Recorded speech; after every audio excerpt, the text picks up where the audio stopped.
Yes, ladies and gentlemen, welcome back to the male soap opera moment featuring the one, the only, the wrestling encyclopedia Britannica from parts known and unknown, Vincent Kennedy Bucci. Yes. Friends, Romans, Wenz Worldians, acknowledge me. Yes. What? What? Yes. Sadly, I am saying this as there was a tie at Clash of the Champions, as they say, we called it a draw. But the good news is a tie goes to the champion, therefore with rules set forth by the Wenz himself. Wait a minute. I am a man of the people. I'm looking at the rule book here. Section 19, appendices 15, index 7. Yeah, you're right. You're right. That is the rule. Yes. Congratulations. Well-deserved push. A well-deserved push. I feel like the dealer at the table. Here's your money, sir. Good day. Yes. I said good day, sir. Congratulations, Booch. Well-deserved. A tie. It was a tie, yes. The matches that you were so sure you were right about are the ones that I won. And that makes me feel super, super good, especially Liv Morgan. We're going to get to all of the winners. Let's do it right now, Booch. And then we're going to talk about a few of these matches with serious implications moving forward. Lots to talk about, especially the crew behind me. Missing one key member, the featured component storyline behind me. We'll get to that and so much more. Yes. Let's start from the top. Madcap Moss and the Street Profits defeating Austin Theory, Alpha Academy by pinfall. Nice little match to get us started. A little pre-show action, right? You got to get your fruit punch and your barbecue chips ready. This is a good one. Lots of quick action. Get the ropes loose, right? The turnbuckles. You don't have George the Animal Steel around to loosen them up and take out the filling. So they had to do it. So did you watch this, or were you getting your chips and your fruit punch? I literally woke up while that match was happening, apparently, and then I ran downstairs, got everything set up to make sure at 1:00 I had Clash of the Castle ready to go. So I was doing all my prep, just taking care of all the morning stuff. I won't go into detail about that, and then just getting ready to watch this show. So I never count the pre-show anyway, so it was of no concern to me. As it shouldn't be, right? It shouldn't be. My philosophy is if you're not good enough to be on the main card, you ain't worth talking about. True. Gunther, as you and 99.9% of the world says, I say Gunther because I'm a good old carpetbagger. Defeated Sheamus, but you know what? I'm gonna say this. I'm gonna eat some humble pie, a giant helping, because I did not give Sheamus any credit before this match, and this might have been the best. I don't know. I'd have to dig in the Wenz archives, and they're all VHS with Sheamus's good matches. So you know how far back I'm going to have to go. This could have been the best one I've seen in like forever. And what a great book. Like both of these guys clearly took time and told a story. And Booch, we both talked about how important the story is in telling in matches, right? And they say this could have been the match of the night, maybe, depending on how you see it. Great match for Gunther. So congratulations to him as being the IC champ there. Liv Morgan, one of those matches, Booch, that you swore up and down there's no way that she can beat Shayna Baszler clean. And she beat her clean. So fresh. And Edge and Ray defeated the Judgment Day. So much to say about said match. We're going to get back to that. Your results there. Seth frickin' Rollins gets the big dub against Matt Riddle. Great match. This match could have gone either way so many times, and both these guys work so well together. I loved this match, and it's continuing on. Just interloping here by Seth Rollins on Raw. We'll get to that a little bit, but of course, Roman Reigns getting the win against Drew McIntyre. And it's an Uso, not the ones I'm used to, getting in there and destroying the perfect story. Like this was the venue to transfer the title. This was it. This was Drew McIntyre's moment and squandered again. I'm not going to try and crap on the parade here, Booch, but you feel me, right? Like, does that make sense? I don't know. I'm hearing stories of in the rumor ear here of Dwayne the Rock Johnson actually showing up at Mania to take on the head of the table. There's rumors abound on on reputable threads, not dark web stuff. You know, it's more of like semi-transparent web stuff, but believable, totally believable, and almost borderline necessary, because who else, we've said it, who else, those words, can do this? Who else can beat him? I mean, tell me, I want to know. So a whole that and a whole lot more, but I want to go back to a huge match for who we now know as the three ladies that came out at SummerSlam. Bailey's back. And who are these two? Well, they're called Damage Control, and they consist of aforementioned Bailey, Dakota Kai, and Io Sky. And at Clash, they got a big dub against three former women's champions. And you could say what you want to. I don't like matches at pay-per-views that aren't title matches, but this one set the way. It set the pace and the road for Damage Control, because now we're seeing what a victory at Clash afforded them. And this, to me, could have been the match of the night. Like, it was awesome. Again, the ladies always deliver at the pay-per-views, unless Stephanie McMahon gets in there and writes stuff. But I don't think she did with this one. It was a great delivery.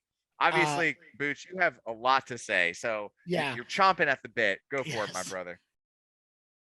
Obviously, this was a great match, and I think I can speak for any AEW fan that sat through the horrendous, horrific, God just torturing trios tournament that we had to sit through with the worst 6-man tag matches I have ever seen in my lifetime.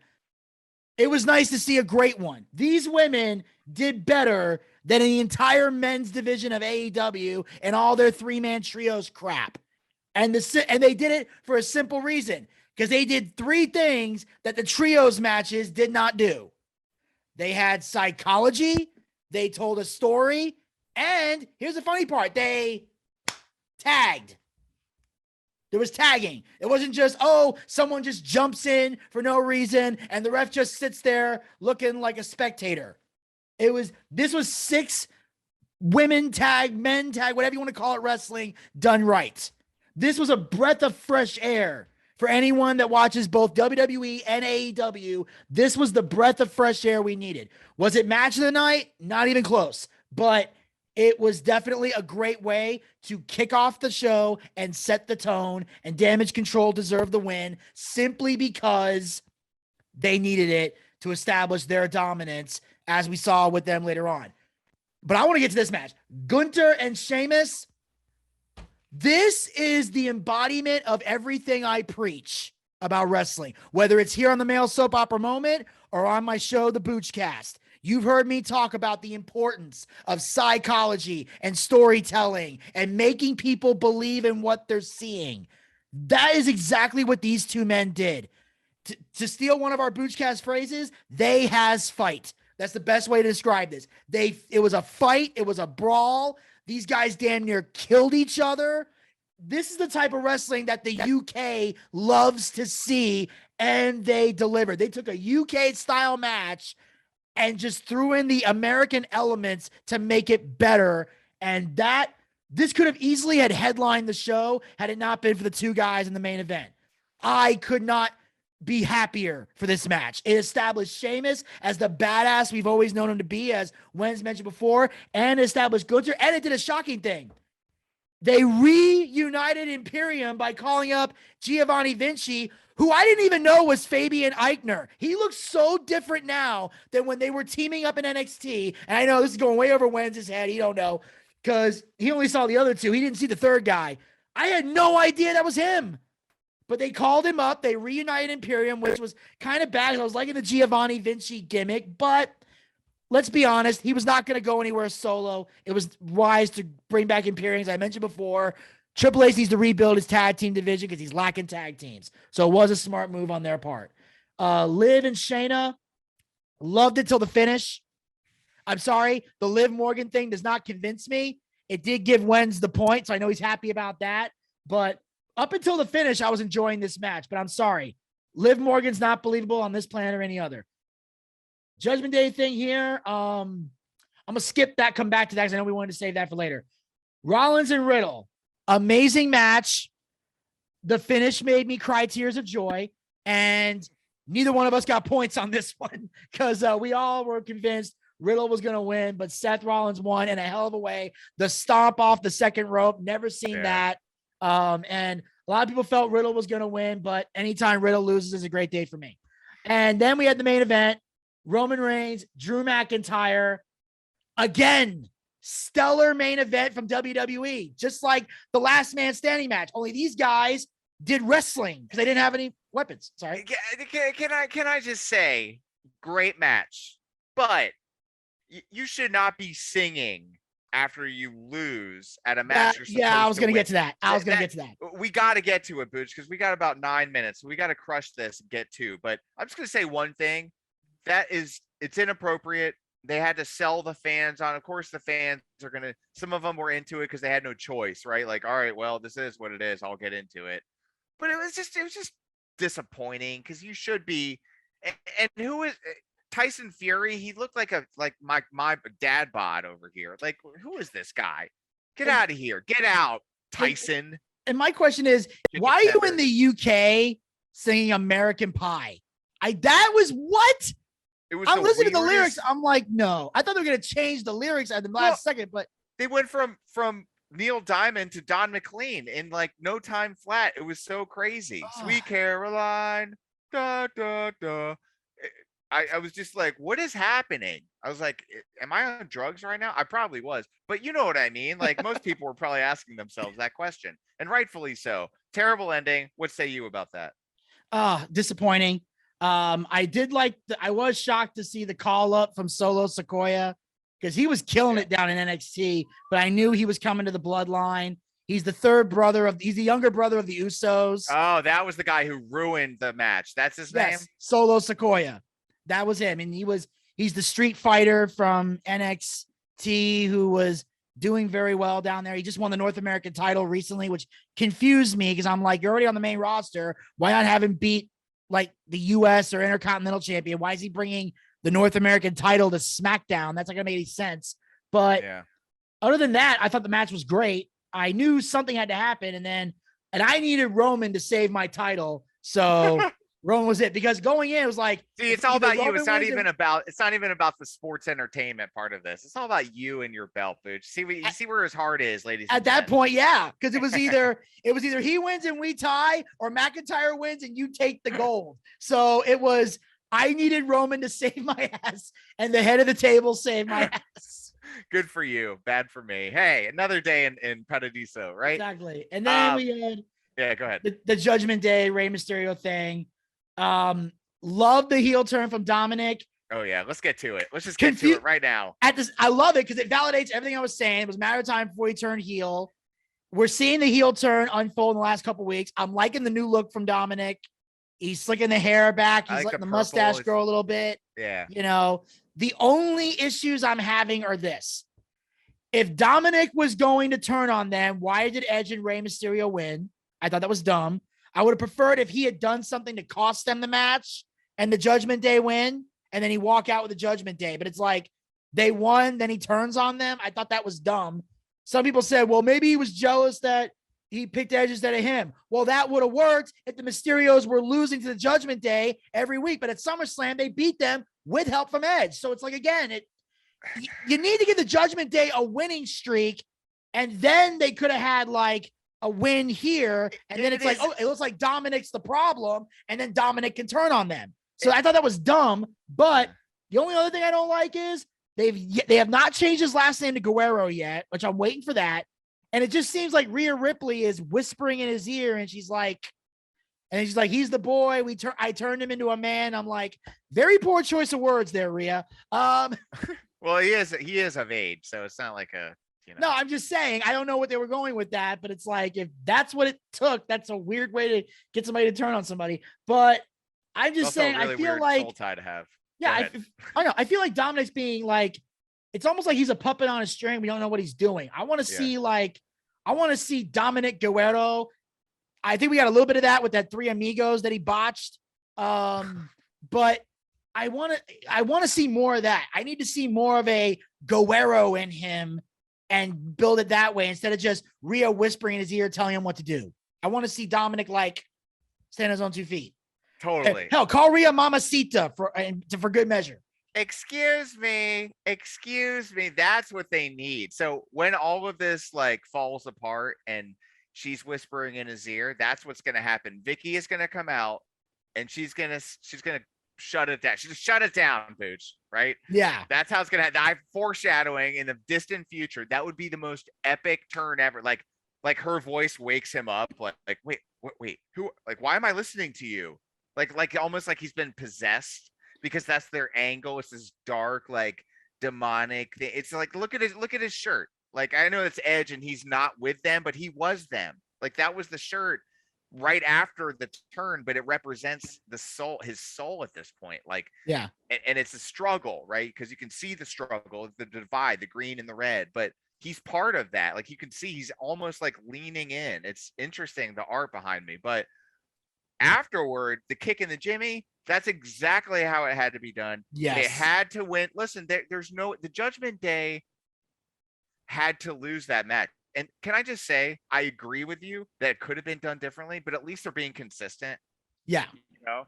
But the one thing that still eludes me is, like, if this thing is going to work, you have to stop begging for memberships. Like, they're sitting there begging Matt Riddle on Raw, and it's just pathetic. It's like, will you be part of our group? Will you be part? It's almost like how bad the NWO got after its heyday. Like, everybody was in it. What's the goal? Like, be very specific about your goal. I don't even know if they have a goal with this gimmick, because I don't even know if, hot take, Dominic is good enough to be that Eddie Guerrero type you're seeking, Booch. I don't think he's there yet. You just said it. He's botching the moves. So it's like, well, until then, you almost have to have the whisperer in Rhea Ripley in his ear guiding him. You had the two most important people in our discussion not on the slide, and perhaps that was intentional when they created this, Booch. After all, this was created well before said pay-per-view. So, hey, here's a hot take. Maybe look at all the art coming up on WWE.com and look for who's not on there. And then maybe they'll be part of the next one. I don't know. But you get what I'm saying. Like, I think they can still salvage this, but you're right. They do have to define, first of all, his role in this faction. He's obviously part of them, because you saw Finn Balor sporting the purple on Raw. So he's adopting what Dominic is wearing. So you see, like, similar. So they're doing it. They're trying to figure it out, but they got one of two things. Okay, so to sum it up, they need to basically stop begging for memberships, because it's starting to look really pathetic. And then secondly, kind of like let him, now that he said, I'm a man now, like, maybe Rhea can stop whispering in his ear. Like, maybe next Monday night, it's not like that, and he's standing on his own 2 feet. Exactly. Because if not, you're not. You're just kind of like whoever Rhea tells you to be. And who's telling Rhea? My question is, who's telling Rhea what to say? Is it Damian? It's got to be Damian. He's the head of the faction. I'm pretty sure it's Finn. You think Finn is telling?